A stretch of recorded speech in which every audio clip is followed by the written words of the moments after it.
Bapak Ibu jamaah maghrib yang semoga dirahmati, dimuliakan oleh Allah Subhanahu wa taala. Alhamdulillah, malam ini kembali kita dihadirkan oleh Allah Subhanahu wa taala di majelis yang semoga dimuliakan ini untuk melanjutkan bacaan kita masih di surah yang sama, surah Al-Isra. Pada ayat yang ke-45 Allah Subhanahu wa taala berfirman, A'udzubillahi minasyaitonirrajim. Wa idza qara'tal Qur'an ja'alna bainaka wa bainal ladzina la yu'minuna bil akhirati hijaban mastura. Dan apabila engkau ya Muhammad membaca Al-Quran, maka kami menjadikan antara dirimu dengan orang-orang yang tidak beriman kepada kehidupan akhirat ada hijab, ya, ada penghalang mastura, ya, yang tidak terlihat. Jadi ayat ini menegaskan bahwa salah satu keutamaan membaca Al-Quran itu adalah Allah akan menjadikan hijab antara pembacanya dengan orang-orang yang tidak beriman kepada kehidupan akhirat. Ya, itu artinya orang yang membaca Al-Quran insya Allah tidak akan mudah terpengaruh oleh mereka yang hanya mencari kehidupan dunia saja, ya, dan mengabaikan kehidupan akhirat. Sehingga dikatakan ada hijab, ada dinding, ada pemisah antara pembaca Al-Quran dengan orang yang tidak beriman kepada kehidupan di akhirat. Wa ja'alna ala qulubihim akinnatan ayyafqahuhu wa fi azanihim waqra wa iza zakarta rabbaka fil qur'ani wahda wallau ala adbarihim nufura. Dan orang-orang yang tidak beriman kami jadikan di hati mereka itu, kami jadikan hati mereka akinnah, tertutup, sehingga pada akhirnya mereka tidak mampu untuk memahami ayat-ayat Al-Quran. Wa fi azanihim waqra, dan kami jadikan telinga mereka itu tersumbat. Jadi hati yang menjadi pintu masuknya ilmu, ya, secara maknawi, dan telinga yang menjadi masuknya ilmu secara indrawi itu tertutup bagi orang yang tidak beriman kepada Allah SWT, tidak beriman kepada Al-Quran. Hatinya tertutup, pendengarannya, ya, tersumbat. Hati itu adalah pintu untuk memahami ilmu secara maknawi, dan pendengaran adalah pintu secara indrawi, karena dengan telinga, dengan mendengar pengajaran yang disampaikan, seseorang bisa mendapatkan ilmu. Nah, kalau dua-duanya tertutup, maka itu artinya orang itu telah terhalang dari mendapatkan ilmu pengetahuan. Wa iza zakarta rabbak, maka apabila engkau telah menyebut nama Tuhanmu fil Quran, ya, di dalam Al-Quran, wallau fil Qur'ani wahda wallau ala adbarihim nufura, maka orang-orang yang kafir itu akan berpaling ke belakang. Mereka melarikan diri karena benci mendengarkan pembacaan ayat-ayat Al-Quran. Ya, jadi di dalam Al-Quran ini disebutkan sekian banyak, ya, nama-nama Allah Subhanahu wa ta'ala. Disebutkan sifat-sifat Allah Subhanahu wa ta'ala. Disebutkan kuasa Allah Subhanahu wa ta'ala, af'alnya, perbuatannya Allah Subhanahu wa ta'ala. Ketika itu semua disebut oleh orang yang membaca Al-Quran, maka orang-orang yang tidak beriman akan berpaling, tidak mau mendengarkan hal yang sedemikian itu. Nahnu a'lamu bima yastami'una bihi idh yastami'una ilaik. Kami lebih tahu bagaimana keadaan mereka mendengarkan sewaktu mereka mendengarkan engkau ya Muhammad. Wa idhum najwa, dan kami juga tahu ketika mereka berbisik-bisik. Iz yaquluz zalimun, ketika orang-orang yang zalim itu berkata, in tattabi'una illa rajulan mashura, kalian tidak mengikuti kecuali seseorang yang mashura, yang terkena sihir. Jadi Nabi dihina oleh orang-orang kafir di masanya itu dengan aneka macam hinaan. Beliau dituduh sebagai rajulan mashura, orang yang kena sihir. Beliau dituduh sebagai syair, ya, hanya seorang sastrawan saja, ya, pembuat puisi. Beliau dituduh sebagai kahin, sebagai dukun, ya. Itu semua tuduhan yang disampaikan dengan maksud untuk menggradasi, untuk tidak mempercayai kedudukan Nabi Sallallahu Alaihi Wasallam sebagai utusan Allah Subhanahu Wa Taala. Maka dibuatlah tuduhan yang macam-macam itu, berbagai macam tuduhan yang dialamatkan kepada Nabi Sallallahu Alaihi Wasallam. Salah satunya disebut mereka berbisik-bisik di antara sesama mereka dan berkata bahwa orang yang mengikuti Muhammad Sallallahu Alaihi Wasallam yang mereka ikuti itu tiada lain kecuali rajulan mashura, orang yang terkena sihir. Nah, maka Allah sampaikan, unzur, perhatikanlah dengan baik ya Muhammad sallallahu alaihi wasallam, kaifa darabu lakal amsal, bagaimana telah mereka membuat perumpamaan untukmu, ya, mereka mengejekmu, mereka menghinamu, mereka merendahkanmu dan menuduhmu sebagai seorang tukang sihir. Fadallu, maka sungguh mereka itu tersesat. Fala yastati'una sabila, dan mereka tidak akan bisa lagi untuk menemukan jalan yang benar. Jadi 4 ayat ini, ya, pada intinya adalah menegaskan bukti kenabian Rasulullah SAW, yaitu dengan ayat-ayat Al-Quran.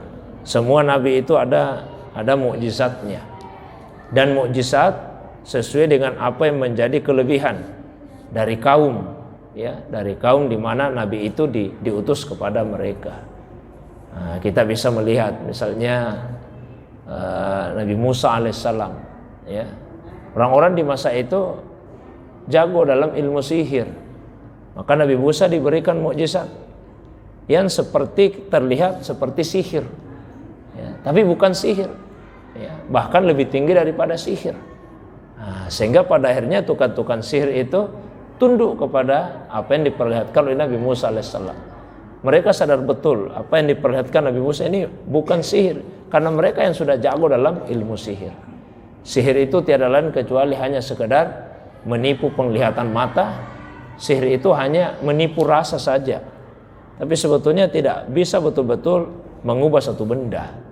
Ya, kalau misalnya ada satu benda yang dengan sihir, kemudian benda itu berubah, itu hanya sekedar tipuan mata saja, tipuan rasa saja, karena hakikatnya benda itu tidak berubah.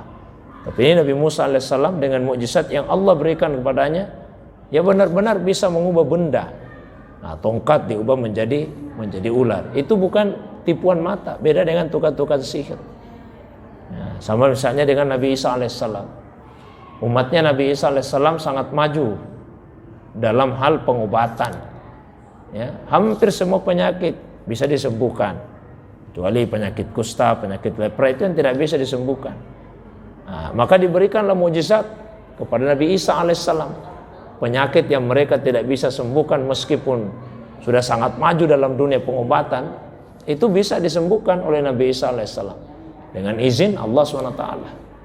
Ya, bahkan lebih daripada itu, orang mati yang bagaimanapun majunya ilmu kedokteran tidak akan bisa dihidupkan kembali, tapi dengan mukjizat yang Allah berikan pada Nabi Isa, beliau bisa menghidupkan orang yang sudah mati. Nah, begitulah mukjizat itu diberikan, ya, menyerupai kelebihan pada suatu kaum, tapi kemudian mukjizat itu mengatasi, mengungguli apa yang menjadi keistimewaan dari kaum tersebut. Nah, orang-orang Arab di masa jahiliyah itu terkenal sangat maju dalam hal membuat syair. Syairnya itu sangat-sangat bagus. Maka Allah kemudian memberikan mukjizat kepada Nabi berupa ayat-ayat Al-Quran yang indah, ya, yang begitu indahnya sehingga tukang-tukang syair itu sadar bahwa ini bukanlah syair seperti syair yang kita buat. Wa ma'allamnahu syi'ra wa ma yambagilah. Ya, kami, kata Allah, tidak mengajarkan kepada Muhammad itu syair, dan itu tidak pantas baginya. Ya, tiadalah Al-Quran itu kecuali zikir dan bacaan yang jelas dari Allah Subhanahu wa ta'ala.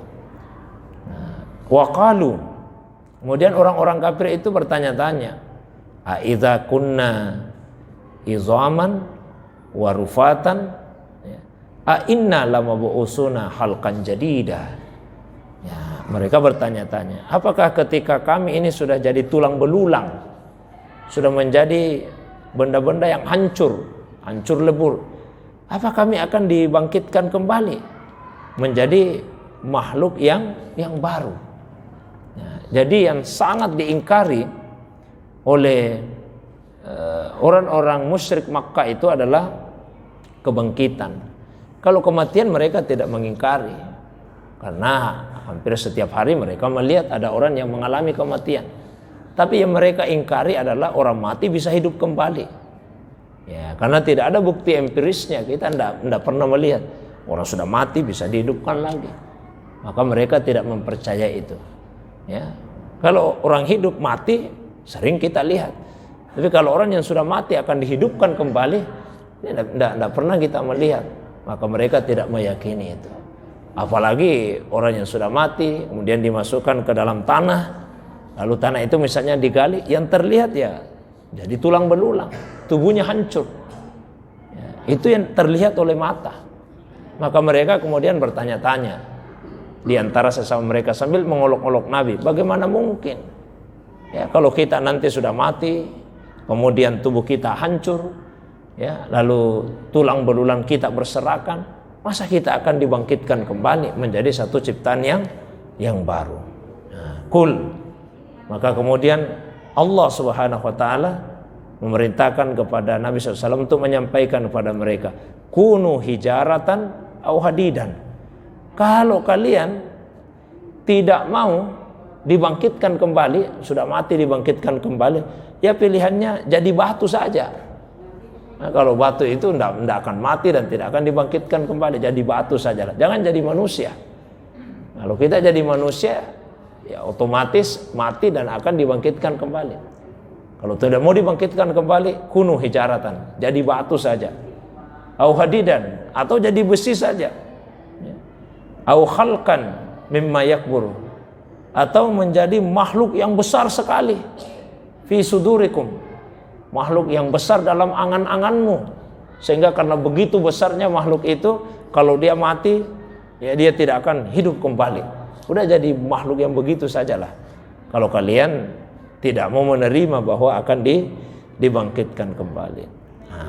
Fasayakuluna, mereka pasti akan bertanya-tanya lagi, mayyuiduna, siapa yang sanggup mengembalikan kami? Sudah mati, hidup kembali, siapa yang sanggup seperti itu? Maka jawabannya sederhana saja. Qul, jawablah ya Muhammad sallallahu alaihi wasallam, katakan kepada mereka, allazi fatarakum awwala marrah, yang akan menghidupkan kalian kembali, yang menciptakan kalian pertama kali.